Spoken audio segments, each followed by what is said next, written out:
Moscou prépare des accords sur un régime sans visa avec 9 pays africains. C'est-à-dire, Moscou désormais veut ouvrir sa porte aux Africains. Vous allez très bientôt commencer à partir sans visa. Et pour l'instant, ils sont en négociation avec 9 pays d'abord africains pour leur permettre de venir quasiment n'importe quand, comme ils veulent, sans difficulté. Je vous rappelle ici qu'il y a le Mozambique, l'Angola, Sao Tomé, Principe et quelques autres pays aujourd'hui peuvent partir en Russie sans avoir besoin d'un visa. Aujourd'hui, les Russes ont remarqué et ont réalisé qu'il était très important d'ouvrir la porte aux Africains. Parce qu'ils réalisent que les Africains sont plus frères à eux que les Européens ne le sont. Et la fraternité, ce n'est pas seulement la couleur de peau. La fraternité, ça va au-delà des ressemblances et du visage.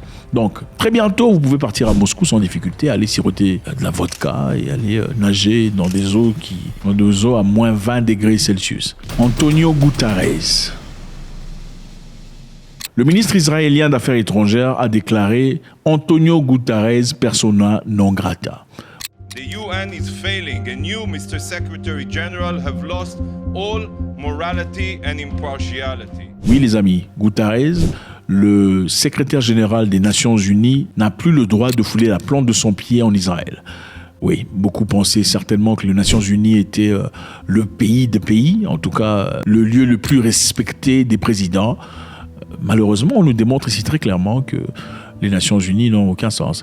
La raison pour laquelle Israël fait ceci, c'est parce que, d'après eux, M. Guterres n'a pas condamné l'attaque iranienne sur Israël qui a détruit beaucoup d'endroits apparemment, y compris une base militaire israélienne. Et sur ce fait, c'est-à-dire l'engagement d'Israël avec Antonio Guterres, les Américains ne sont pas tout à fait d'accord. Le porte-parole du département de l'État américain, Matthew Miller, a déclaré plus tard que les États-Unis estimaient que cette mesure n'était pas productive du tout, en raison du rôle de l'ONU dans la région. We don't think it's a productive step at all, precisely because of the reasons you identify, which is the UN does incredibly important work in Gaza, it does incredibly important work in the region, and the UN, when it's acting at its best, can play an important role for security and stability. So we think it's important that Israel be able to engage with the UN. One of the things we've always said that Israel needs to be cognizant of throughout this conflict is its standing in the world.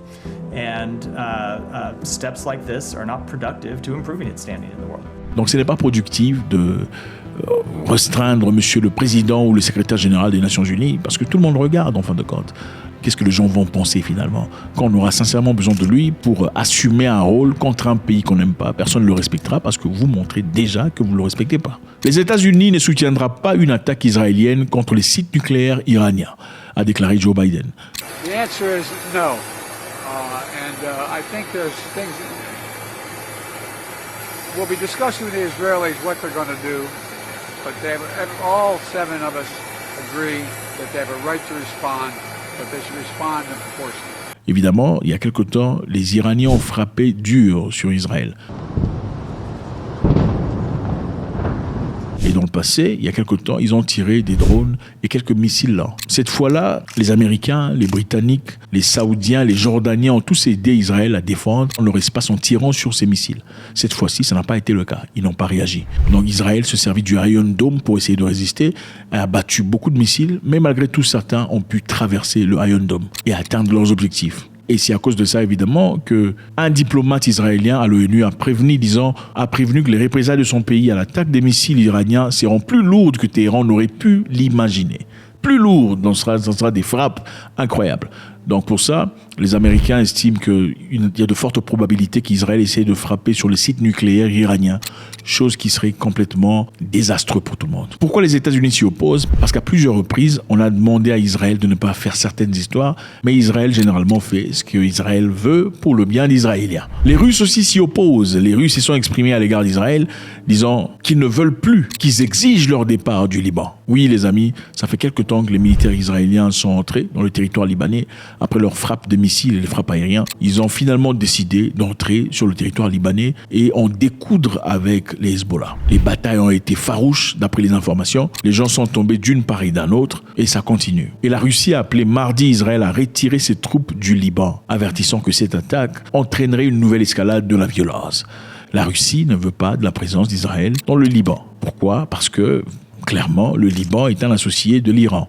Et l'Iran est l'ami de la Russie. Et si le Liban perdait sa forme et sa force, c'est une porte claire, une porte d'entrée vers l'Iran. Et la Russie, en ce moment-ci, évidemment, veut que l'Iran soit fort. Parce qu'il est lui-même coincé dans une histoire où tout le monde ne veut pas de lui, sauf l'Iran et quelques autres pays. Il est de son intérêt de protéger l'existence de l'Iran. Les Russes ont condamné fermement l'attaque contre le Liban et appellent les autorités israéliennes à cesser immédiatement les hostilités et retirer leurs troupes du territoire libanais et s'engager dans une conversation, chose qui manifestement n'est pas possible. Ce qui est choquant et bouleversant ici est qu'il y a quelques jours, les Israéliens aux Nations Unies disaient clairement « Nous sommes capables, la main d'Israël est capable de frapper n'importe où dans le Moyen-Orient. » I have a message for the tyrants of Tehran.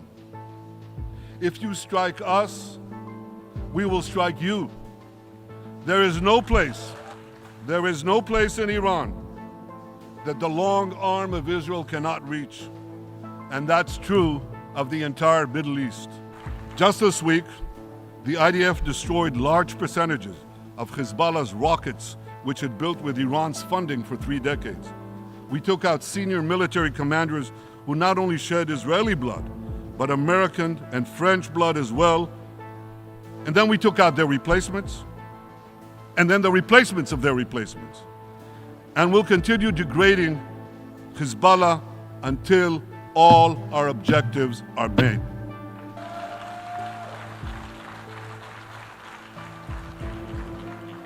And the reason is simple. Because if Hamas stays in power, it will regroup, rearm, and attack Israel again and again and again, as it is vowed to do. So Hamas has got to go. La main d'Israël est capable de frapper n'importe où dans le Moyen-Orient, il le disait. La main d'Israël est très forte et pourrait atteindre n'importe quelle location au Moyen-Orient. C'est une façon de dire, si les gens du Moyen-Orient, c'est-à-dire les pays arabes du Moyen-Orient, osaient ouvrir leur bouche, on va les bombarder. Si les pays arabes du Moyen-Orient osaient ouvrir leur bouche, ils seront bombardés. C'est une façon de le dire très subtilement. Et c'était aussi une façon de désengager quelconque attaque venant de l'Iran. C'est-à-dire, faites attention parce qu'on peut vous bombarder si on veut. Mais l'Iran n'a pas regardé ça. عملیات امشب با چند برابر بزرگی تکرار خواهد شد و تمام زیرساخت‌های اونها مورد اصابت قرار خواهد گرفت. Ils sont quand même allés effectuer leur attaque. Ils ont envoyé des missiles à hauteur de 200 et ont touché des cibles. Qu'est-ce qui va se passer maintenant? Est-ce que Israël va frapper? Et si Israël va frapper, est-ce que ça sera le début d'une autre guerre mondiale? Moscou prépare les accords. Bientôt, vous irez à Moscou sans visa, sans difficulté. Le ministre des Affaires étrangères israélien a déclaré Guterres persona non grata. Il ne pourra plus fouler la plante de son pied en Israël parce qu'il n'a pas soutenu Israël en disant que les attaques de l'Iran étaient inadmissibles. Les États-Unis disent qu'ils ne soutiendraient pas d'attaques israéliennes contre les sites nucléaires iraniens. Donc, ils se lavent les mains, ils ne sont pas dans cette histoire. Et ça, c'est très dangereux si c'est ce que Israël compte le faire. Sinon, les Américains ne le diraient pas pour rien. La Russie appelle Israël à se retirer immédiatement, retirer ses troupes du Liban, avertissant que ça sera très dangereux si ça continue. God bless.